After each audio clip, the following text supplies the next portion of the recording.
Present Andhra Pradesh politics గురించి మాట్లాడుకుంటే మనం ముఖ్యంగా ఆంధ్రప్రదేశ్‌కి ఇప్పటివరకు కూడా రాజధాని లేదు. ఒక పేరైతే ప్రకటించారు అమరావతి.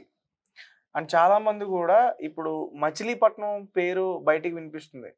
చాలామంది చెప్తున్నారు ఇప్పుడు మచిలీపట్నం. మచిలీపట్నం పేరు ఎందుకు వినిపిస్తుంది? రకరకాల మచిలీపట్నం కాదు గానీ, ఇక్కడ విషయం ఏంటంటే అసలు ఇవాళ ఆంధ్ర రాజకీయాలు అయిపోయినాయి. హ్మ్. ఎన్నికలు అయిపోయినాయి.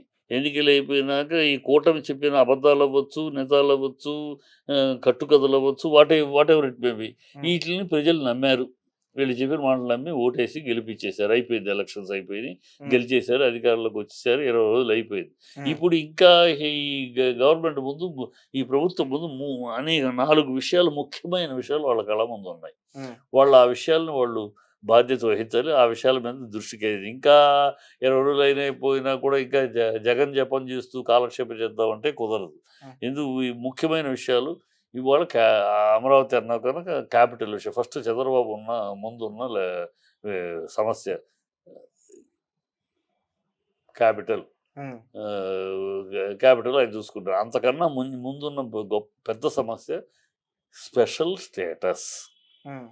చంద్రబాబు 2018లో ఈ స్పెషల్ స్టేటస్ అనే ప్రత్యేక హోదా. ప్రత్యేక హోదా, ఈ ప్రత్యేక హోదా అనే పాయింట్ మీదే హ్మ్. బీజేపీతోటి విభేదించి, బీజేపీ నుంచి బయటకొచ్చి, తన మినిస్టర్లు బయటకొచ్చి, కూటమి నుంచి బయటకొచ్చేసాడు. స్పెషల్ స్టేటస్ ఇవ్వలేదు. హ్మ్. వైజాగ్ స్టీల్ ప్లాంట్‌ని అమ్మటానికి పెట్టారు. ఇయన్నీ వైజాగ్ రైల్వే జోన్ ఇవ్వలేదు. చెప్పే కదా వచ్చాడు. హ్మ్. బయటకొచ్చాడు. ఇప్పుడు చంద్రబాబు ఆ కూటమిలోనే ఉన్నాడు మళ్ళీ. ఇప్పుడు తన బాధ్యత.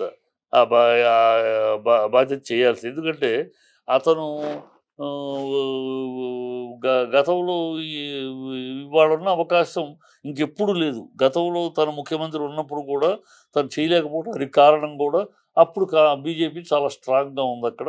హ్మ్. బీజేపీ 2014, 19లో ఫుల్ మెజారిటీలో ఉంది. హ్మ్. కనుక స్పెషల్ స్టేటస్ ఇవ్వము. ఇది ముగిసిపోయిన అధ్యాయం అని పార్లమెంట్‌లోనే చెప్పేశారు. పార్లమెంట్‌లోనే చెప్పేశారు. మీకిస్తే చాలా మందికి ఇవ్వాల్సొస్తది. కనుక నీతి ఆయోగ్ వద్దంది హ్మ్. అని చెప్పేశారు. ఒకటికి 2 సార్లు ఎక్స్‌ట్రా చెప్పేశారు. అందువల్ల అప్పుడు అడగలేకపోయాడు. ఆ తర్వాత జగనొచ్చాడు. జగనొచ్చినాక కూడా బీజేపీ ఇంకా స్ట్రాంగ్ అయింది. 2014 కన్నా 2019లో ఇంకా స్ట్రాంగ్ అయింది. ఇంకా ఎక్కువ సీట్లొచ్చాయి. సో, ఎవరు మాట్లాడే మన రా బ ఆంధ్ర రాష్ట్రం మాట్లాడే అవకాశం గాని, దబాయించడమో, ఇంకోటి చేయటమో, గట్టిగా పోరాటానికి అవకాశం లేదు. హ్మ్. ఇప్పుడు అనూహ్యంగా అదృష్టం ఆంధ్ర రాష్ట్ర అదృష్టమా మరొకటో ఇప్పుడు అనూహ్యమైన సన్నివేశం ఉంది. హ్మ్. ఇవాళ ఆ కేంద్ర ప్రభుత్వం కేవలం ఆంధ్ర చంద్రబాబు మీదను, బీహార్ నితీష్ కుమార్ మీద ఆధారపడి ఉంది. నితీష్ కుమార్ ఆల్రెడీ నాకు స్పెషల్ స్టేటస్ కావాలి. కాకపోతే ప్యాకేజ్ అయినా ఓకే అన్నాడాయన. హ్మ్. ప్యాకేజ్ కూడా నేను కోరినట్టు ప్యాకేజ్ ఇస్తే ఓకే అన్నాడు. హ్మ్. ఆయన ఆ లైన్‌లో ఉన్నాడు. ఇక్కడ చంద్రబాబు ప్యాకేజ్ అడిగే ప్రశ్న లేదు. ఎందుకంటే ప్యాకేజ్ ఇచ్చి తీసుకొని మళ్ళీ అదే గొప్ప అని చెప్పాడు తనే. మళ్ళీ అది చెత్త అని తనే చెప్పాడు. హ్మ్. కనుక మళ్ళీ ప్యాకేజ్ తీసుకుంటే జనాలు నవ్వుతారు. హ్మ్. ఇవాళ తను ఓన్లీ స్పెషల్ స్టేటస్ అడగాలి. హ్మ్. ఈ స్పెషల్ స్టేటస్ అడుగుతాడంటే మరి బీజేపీ ఇవ్వదు. ఇచ్చిందంటే బీజేపీ పరువు పోద్ది. హ్మ్. బీజేపీ ఎందుకు మాట మార్చలేదంటే ప్రజలేమంటారు అంటే ఇప్పుడు ఇస్తాముందనుకో బీజేపీ. అంటే ఇవ్వగలిగిన అవకాశం ఉండి 10 ఏళ్లుగా మమ్మల్ని మోసం చేశారా అంటారు ఆంధ్ర ప్రజలు. ఓకే. కదా! ఆ రోజు ఇవ్వగలిగితే ఆ రోజు ఇచ్చుండొచ్చు కదా! 10 ఏళ్లుగా మోసం చేశారు మమ్మల్ని అంటారు. కనుక వాళ్ళు మాట మార్చే ప్రసక్తి ఉండదు. ఆ మాట కట్టుబడి ఉంటారు. ఎందుకంటే మిగతా రాష్ట్రాలు కూడా అడుగుతున్నాయి అన్నారు వాళ్ళు కట్టు. ఇప్పుడు ఇది ఎలా సాధిస్తాడు? ఈ కాంగ్రెస్ వోళ్ళేమంటున్నారు? చంద్రబాబు మా వైపు వచ్చేసేయి నీకు స్పెషల్ స్టేటస్ ఇస్తాం అంటున్నారు. అవును. వాళ్ళిచ్చే పదవులు నీకు మంత్రి పదవులు మేము ఇస్తాం. మీకు స్పెషల్ స్టేటస్ కూడా ఇస్తారు రమ్మంటున్నారు. హ్మ్. ఇప్పుడు చంద్రబాబు ముందున్న ప్రశ్న రాష్ట్రం కోసం, రాష్ట్ర అభివృద్ధి కోసం, రాష్ట్ర ఉజ్వల భవిష్యత్తు కోసం తను ఎన్నాళ్ళు చెబుతున్న స్పెషల్ స్టేటస్ వస్తే ఆంధ్ర రాష్ట్రం వైకుంఠం అయిపోతుంది, ఆంధ్ర రాష్ట్రం స్వర్గసీమ అయిపోతుంది అని చెప్తున్న హ్మ్. మాటలుగా మరి ఇవాళ ఆయన చేతిలో ఉంది. నువ్వు రాష్ట్రం కోసమని ఆ రోజు బీజేపీని వదిలేసావు. ఇవాళ కూడా రాష్ట్రం కోసమని బీజేపీని వదిలేసి కాంగ్రెస్‌లో చేతులు కలిపి రాష్ట్రం తెస్తావా? Special status తెస్తావా? హ్మ్. లేకపోతే బీజేపీని ఎలాగోలా ఒప్పించి నీ చాతుర్యం, నీ చాణక్యం అంతా ఉపయోగిస్తావా ఆయన ముందు ఉంది. హ్మ్. అది తెస్తే చరిత్రకారుడవుతాడు. తీయలేకపోతే చరిత్రహీనుడయిపోతాడాయన. హ్మ్. ఎందుకంటే ఇంతకంటే మహత్తరమైన అవకాశం నౌ ఆర్ నెవర్. ఇలాంటి అవకాశం మన రాష్ట్రం శాసించే మన తెలుగు ఆంధ్ర రాష్ట్ర ఎంపీలు శాసించే పరిస్థితుల్లో కేంద్రం ఉంది. మనం కాదంటే వాళ్ళు కూలిపోతారు. కనుక ఇంతకన్నా బలమైన అవకాశం ఇంకోటి రాదు. ఈ 17 ఆంధ్ర రాష్ట్రం ఏర్పడినాక ఇవాళ అవకాశం వచ్చింది. అంటే మీరేమన్నారు, ఒత్తిడి తీసుకొచ్చినా బీజేపీ ఇవ్వచ్చు ఛాన్సెస్ ఉన్నాయంటున్నారా? అలా మరి అనుకోవచ్చా మనం? ప్రభుత్వం పడిపోతుందంటే ఆంధ్రాలో మన పరువు పోతే పోయింది. ప్రభుత్వం పడిపోకుండా కేంద్రంలో మనం ఉండాలంటే చెయ్యొచ్చు. సో అది చంద్రబాబు స్ట్రాటజీ వాడాలి. కాంగ్రెస్ అంతకుమించి స్ట్రాటజీ వాడుతుంది. ఇద్దరు రండి, మీరిద్దరు రండి, మీరిద్దరు రండి, ఇద్దరు వస్తే మీకు ఇచ్చేస్తాం, అడిగింది ఇచ్చేస్తాం అని చెప్పి వాళ్ళు అంటున్నారు. వాళ్ళు ఇచ్చేస్తారు. వాళ్ళ దగ్గర రాష్ట్రము దేశం వాళ్ళకి అవసరం లేదు. కాంగ్రెస్కి వాళ్ళ పదవి ఉంటే చాలు వాళ్ళకి. కనుక అన్నీ ఇచ్చేస్తూ ఉంటారు. వాళ్ళు ఏమైనా ఇచ్చేస్తూ ఉంటారు. ఏం రాసి ఇవ్వమన్నా రాసి ఇచ్చేస్తూ ఉంటారు. మేము పిఎంగా మా రాహుల్ గాంధీ ఉంటే చాలు, మిగతా ఏమైనా ఇచ్చేస్తున్నారు. కనుక ఇప్పుడు చంద్రబాబు ముందున్న ప్రశ్న, నేను అందుకనే అమరావతిలో ఒక ల్యాండ్ చూస్తున్నా. ఎందుకు చూస్తున్నాను ల్యాండ్ అంటే, చంద్రబాబు ఎలాగైనా ఇది సాధిస్తాడు. కాంగ్రెస్కి బీజేపీ టాటా చెప్పి కాంగ్రెస్ చేతులు కలుపుతాడు. రాష్ట్రం కోసం అని ప్రజలను ఒప్పిస్తాడు. చాకచక్యం ఉంది. ఆయనకి పెద్ద విశేషం కాదు.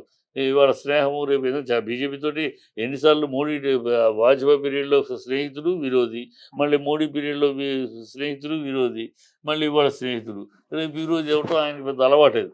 అలవాట్లో పొరపాటు కింద మళ్ళీ బీజేపీకి తప్పుకొని రాష్ట్రం కోసం, రాష్ట్ర ప్రజల కోసం అని చెప్పేసి ఒక డైలాగ్ చెప్పేసి వెళ్ళిపోవచ్చు. సో ఆయన అందుకని ఎట్లాగైనా సరే ఏ రకంగా అయినా సాధిస్తాడు. సాధిస్తే ఏ రకంగా సాధించని ఒక స్పెషల్ స్టేటస్ ఆంధ్రాకి సాధిస్తే సువర్ణాక్షరాలతో లిఖించబడే విషయం ఉంది.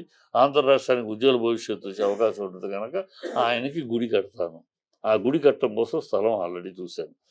ఆ పక్కనే గుడి పక్కనే ఇంకో గుడి కూడా కట్టాలి. ఇంకో దానికి రెండు గుడులకి స్థలం చూస్తున్నాం. ఇంకో గుడి కూడా కట్టాలి. అది ఎవరికంటే పవన్ కళ్యాణ్కి. పవన్ కళ్యాణ్కి ఎందుకు గుడి? ఉప ముఖ్యమంత్రి అయ్యాడనా? కాదు. ఉప ముఖ్యమంత్రి అయ్యాడు, అది రాజకీయ పదవి అంతే. ఆయన ఎన్నికల్లో 32,000 అమ్మాయిలు తప్పిపోయారు. దానికి వాలంటీర్లే కారకులు. ఈ ఇన్ఫర్మేషన్ నా దగ్గర గట్టిగా ఒక ఆఫీసర్, ఇంటెలిజెన్స్ ఆఫీసర్ నాకు చెప్పాడు.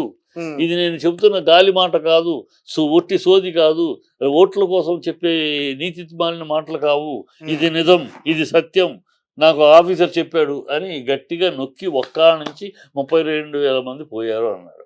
అప్పుడు ఆయన చెప్పినప్పుడు ఆయనకు అధికారం లేదు. ప్రజలు నమ్మారు ఈయన మాటని.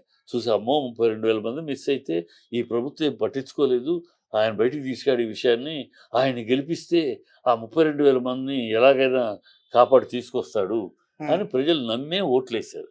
ఇప్పుడు ఆ నమ్మకాన్ని ఒమ్ము చేయకుండా తాను చెప్పింది వాగుడు కాదు, నిజం, నేను నిజంగా తప్పిపోయారు, ఆ నిజాలు నా దగ్గర ఉన్నాయి, ఆఫీసర్ ఉన్నాడని నిజమైతే, ఎన్నికలలో ప్రజలు మభ్యపెట్టడానికి చెప్పిన సొల్లువాగుడు కాదు, గాలివాగుడు కాదు, ఇది నిజం అని ప్రజలు నమ్మారు కనుక ఆ నిజాన్ని ఆయన సాధిస్తాడు.